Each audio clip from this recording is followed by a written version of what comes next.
नमस्कार दोस्तों, स्वागत है आप सभी का RP technical study YouTube channel में।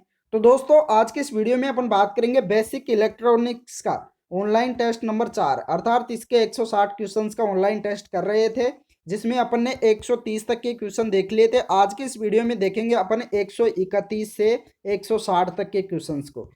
कौन से क्वेश्चन को देखेंगे? क्वेश्चन नंबर 131 से 160 तक के क्वेश्चंस को देखेंगे। तो वीडियो बहुत इंपॉर्टेंट होने वाला है। वीडियो को लाइक कर दीजिए और अपने दोस्तों को भी शेयर कर दीजिए। तो चलिए शुरू करते हैं। और दोस्तों, सभी क्वेश्चंस का आंसर आपको कमेंट बॉक्स में टाइप करके बताना है। तो क्वेश्चन नंबर 131 है, किसी क्रिस्टल पर यांत्रिक प्रतिबल और विकृति लगने पर क्रिस्टल में एक ईएमएफ प्रेरित होता है, जो क्या कहलाता है? ऑप्शन ए दे रखा है हॉल प्रभाव, बी दे रखा है स्थिर वैद्युत प्रभाव, सी दे रखा है ट्रिगर प्रभाव, डी दे रखा है पीजो इलेक्ट्रिक प्रभाव। तो क्या कहलाता है?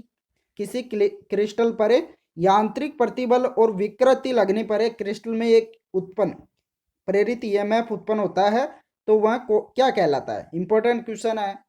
तो दोस्तों, इसका राइट आंसर हो जाएगा पीजो इलेक्ट्रिक प्रभाव कहलाता है। क्या कहलाता है? पीजो इलेक्ट्रिक प्रभाव। तो राइट आंसर होगा ऑप्शन नंबर डी। चलिए अगला क्वेश्चन। दोस्तों, अगला क्वेश्चन दे रखा डाइक खालिस्तान टर्मिनल डिवाइस है, 1 2 3 या 4। तो डाइक में कितने टर्मिनल डिवाइस होते हैं? इसका राइट आंसर हो जाएगा 2 टर्मिनल डिवाइस होता है। करेक्ट आंसर क्या होगा? Option number B. अगला क्वेश्चन। दोस्तों, अगला क्वेश्चन दे रखा आईजीबीटी एक खालिस्तान डिवाइस है, रेखिक डिवाइस है, हाफ पावर डिवाइस है, स्क्वायर नियम डिवाइस है या व्यस्त नियम डिवाइस है? तो करेक्ट आंसर क्या होगा इनमें से? तो दोस्तों, आईजीबीटी एक स्क्वायर नियम डिवाइस है। करेक्ट आंसर क्या होगा? Option number C. चलिए अगला क्वेश्चन।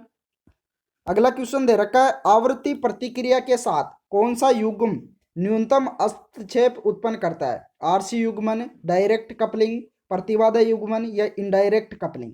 तो करेक्ट आंसर कौन सा होगा इनमें से? तो दोस्तों, आवृत्ति प्रतिक्रिया के साथ इनमें से डायरेक्ट कपलिंग युग्मन न्यूनतम हस्तक्षेप उत्पन्न करता है। करेक्ट आंसर क्या होगा? Option number B. चलिए अगला क्वेश्चन। अगला क्वेश्चन दे रखा है एक एससीआर खालिस्तान परत वाला अर्धचालक डिवाइस होता है। एससीआर में कितने परत होते हैं? 1 2 3 या 4? तो दोस्तों, एक एससीआर में 4 परत होते हैं। कितने परत होते हैं? 4। तो करेक्ट आंसर होगा ऑप्शन नंबर डी। अगला क्वेश्चन। अगला क्वेश्चन दे रखा पूर्ण तरंग रेक्टिफायर में उपयोग किया जाने वाला डायोड की संख्या कितनी है? पूर्ण तरंग रेक्टिफायर में डायोडों की संख्या बताना है। तो फटाफट से कमेंट करके बताओ कितने डायोड होते हैं। इसका राइट आंसर हो जाएगा 2 डायोड होते हैं। पूर्ण तरंग रेक्टिफायर में कितने डायोड उपयोग में लिए जाते हैं? 2। तो करेक्ट आंसर होगा ऑप्शन नंबर बी। अगला क्वेश्चन। दोस्तों, अगला क्वेश्चन दे रखा है टेट्रोड वालों में चौथे इलेक्ट्रोड को क्या कहा जाता है? Screen grid, cathode, anode, control grid? Correct answer कौन सा होगा इनमें से? तो दोस्तों, इसका राइट आंसर हो जाएगा टेट्रोड वालों में चौथे इलेक्ट्रोड को स्क्रीन ग्रिड कहा जाता है। क्या कहा जाता है? Screen grid. तो करेक्ट आंसर होगा ऑप्शन नंबर ए। अगला क्वेश्चन।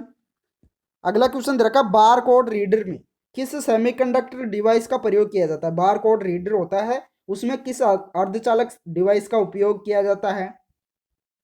ऑप्शन ए दे रखा junction diode, LDR, laser diode या एलईडी? करेक्ट आंसर कौन सा होगा इनमें से? तो दोस्तों, बार कोड रीडर में लेजर डायोड अर्धचालक डिवाइस का प्रयोग किया जाता है। किसका उपयोग किया जाता है? लेजर डायोड का। तो करेक्ट आंसर होगा ऑप्शन नंबर सी। अगला क्वेश्चन। दोस्तों, अगला क्वेश्चन दे रखा है एक्टिव पावर में अपरेंट पावर का अनुपात खालिस्तान फैक्टर के रूप में जाना जाता है। किस फैक्टर के रूप में जाना जाता है? एक्टिव पावर में अपरेंट पावर का अनुपात बताना है। ऑप्शन ए दे रखा पावर फैक्टर, बी दे रखा फॉर्म फैक्टर, सी दे रखा लोड फैक्टर, डी दे रखा डिमांड फैक्टर? करेक्ट आंसर कौन सा होगा इनमें? तो दोस्तों, इसका राइट आंसर हो जाएगा पावर फैक्टर के नाम से जाना जाता है। करेक्ट आंसर होगा ऑप्शन नंबर ये। अगला क्वेश्चन। अगला क्वेश्चन दे रखा है खालिस्तान को लोड के लिए डिलीवर किए गए पावर से जनरेट से उपलब्ध पावर के अनुपात के रूप में परिभाषित किया जाता है। ऑप्शन ए दे रखा ट्रांसड्यूसर गेन, बी दे रखा वोल्टेज गेन, सी दे रखा प्रतिरोध गेन, डी दे रखा है करंट गेन? करेक्ट आंसर क्या होगा इनमें से? तो दोस्तों, इसका राइट आंसर हो जाएगा ट्रांसड्यूसर गेन को लोड के लिए डिलीवर किए गए पावर से जनरेटर से उपलब्ध पावर के अनुपात के रूप में परिभाषित किया जाता है? तो राइट आंसर होगा ऑप्शन नंबर ये। अगला क्वेश्चन दे रखा, उच्च गेन के लिए निम्न एम्पलीफायर में से किसे वरीयता दी जाएगी? उच्च गेन के लिए किस एम्पलीफायर को वरीयता दी जाएगी? केस्कोड एम्पलीफायर को, डिफरेंशियल एम्पलीफायर को, वर्गीय एम्पलीफायर को, या इनमें से कोई नहीं?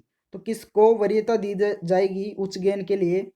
इसका राइट आंसर हो जाएगा केस्कोड एम्पलीफायर को वरीयता दी जाएगी उच्च गेन के लिए। तो इसका राइट आंसर होगा ऑप्शन नंबर ये।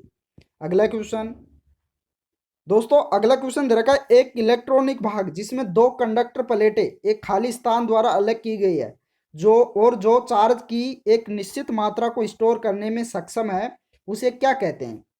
क्वेश्चन को ध्यान से देखना है। क्वेश्चन है, एक इलेक्ट्रॉनिक भाग जिसमें दो कंडक्टर अर्थात चालक प्लेटें एक खाली स्थान द्वारा अलग की गई है और जो चार्ज की गई एक निश्चित मात्रा को स्टोर करने में समर्थ है, तो उसे क्या कहते हैं? ट्रांजिस्टर, इंडक्टर, रजिस्टर या कैपेसिटर? करेक्ट आंसर कौन सा होगा इनमें से? तो दोस्तों उसे कहते हैं कैपेसिटर। करेक्ट आंसर क्या होगा? Option number D. अगला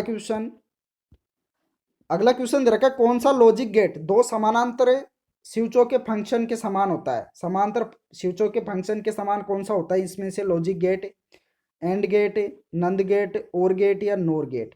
करेक्ट आंसर क्या होगा? तो दोस्तों इसका राइट आंसर हो जाएगा और लॉजिक गेट दो समांतर स्विचों के फंक्शन के समान होता है। तो राइट आंसर हो जाएगा ऑप्शन नंबर सी। अगला क्वेश्चन दे रखा, थायरिस्टर बंद हो जाता है जब एनोड का करंट खालिस्तान से नीचे जाता है। फॉरवर्ड करंट से नीचे, लेचिंग करंट से नीचे, या होल्डिंग करंट से नीचे, या रिवर्स करंट से नीचे? तो थायरिस्टर बंद हो जाता है जब एनोड का करंट कब किससे नीचे जाने पर हो जाता है? तो दोस्तों इसका राइट आंसर हो जाएगा एनोड का करंट होल्डिंग करंट से नीचे जाने पर थायरिस्टर क्या हो जाता है? बंद हो जाता है जब एनोड का करंट होल्डिंग करंट से नीचे जाता है। तो करेक्ट आंसर होगा ऑप्शन सी। अगला क्वेश्चन दोस्तों, अगला क्वेश्चन दे रखा, ट्रांजिस्टर का उपयोग किसमें किया जाता है? मॉड्यूलेशन में, एम्पलीफिकेशन में, ऑसिलेशन उत्पन्न करने हेतु, या उपरोक्त सभी में? तो ट्रांजिस्टर का उपयोग किसमें किया जाता है? इसका राइट आंसर हो जाएगा मॉड्यूलेशन में भी किया जाता है, एम्पलीफिकेशन में भी किया जाता है, वो ऑसिलेशन से उत्पन्न करने में भी किया जाता है। तो इसका राइट आंसर हो जाएगा उपरोक्त सभी के लिए। करेक्ट आंसर क्या होगा? Option D. अगला क्वेश्चन दोस्तों, अगला क्वेश्चन दे रखा है, एससीआर का अन्य काम क्या है? एससीआर होता है उसका अन्य काम बताना है। डीसी स्विच, एससी स्विच, ये वह भी दोनों, या इनमें से कोई नहीं? करेक्ट आंसर क्या होगा? तो दोस्तों इसका राइट आंसर हो जाएगा डीसी स्विच की भांति कार्य करता है एससीआर। तो इसका राइट आंसर होगा ऑप्शन नंबर ये। अगला क्वेश्चन दे रखा है, किसी सी वर्ग के एम्पलीफायर के अधिकतम दक्षता कितनी होती है? वर्ग सी एम्पलीफायर होता है उसकी अधिकतम दक्षता बतानी है। तो ऑप्शन ए दे रखा 45%, बी दे रखा 85%, सी दे रखा 95%, डी दे रखा 100%। करेक्ट आंसर कौन सा होगा इनमें से? तो दोस्तों वर्ग सी एम्पलीफायर होता है उसकी अधिकतम दक्षता होती है 100%। करेक्ट आंसर होगा ऑप्शन नंबर डी। अगला क्वेश्चन दे रखा है, एक ट्रांजिस्टर का कौन सा भाग सबसे कम अपमिश्रित होता है? उत्सर्जन, संग्राहक, आधार, या ए व बी दोनों? तो करेक्ट आंसर क्या होगा? तो दोस्तों इसका राइट आंसर हो जाएगा ट्रांजिस्टर का आधार भाग सबसे कम अपमिश्रित होता है। करेक्ट आंसर क्या होगा? Option number C. अगला क्वेश्चन दे रखा है, एससीआर को ऑन करने हेतु आवश्यक धारा कौन सी है? होल्डिंग, संधि, ब्रेकआउट, ट्रिगर? तो एससीआर को ऑन करने हेतु आवश्यक धारा कौन सी है? इसका राइट आंसर हो जाएगा ट्रिगर धारा। करेक्ट आंसर होगा ऑप्शन नंबर डी। अगला क्वेश्चन दोस्तों, अगला क्वेश्चन दे रखा है, निम्न में से किसमें इलेक्ट्रॉन बहुसंख्यक वाहक होते हैं? पीएनपी ट्रांजिस्टर में, एनपीएन ट्रांजिस्टर में, धनात्मक प्रकार के अर्धचालक में, या कोई नहीं? तो राइट आंसर क्या होगा? तो दोस्तों इसका राइट आंसर हो जाएगा option number B. NPN transistor में इलेक्ट्रॉन बहुसंख्यक वाहक होते हैं। करेक्ट आंसर क्या होगा? Option number B. अगला क्वेश्चन दे रखा, थ्री फेज पूर्ण तरंग ब्रिज कन्वर्टर में कितने थायरिस्टर होते हैं? 4, 10, 12 या 20? राइट आंसर कितने होंगे? तो दोस्तों इसका राइट आंसर हो जाएगा 3 फेज पूर्ण तरंग ब्रिज कन्वर्टर में कुल 12 थायरिस्टर होते हैं। कितने थायरिस्टर होते हैं? 12। तो इसका करेक्ट आंसर होगा ऑप्शन नंबर सी। अगला क्वेश्चन अगला क्वेश्चन दिया गया है, काउंटर का प्रयोग किसकी गणना के लिए किया जाता है? विद्युत शक्ति, वोल्टेज, धारा या आवृत्ति।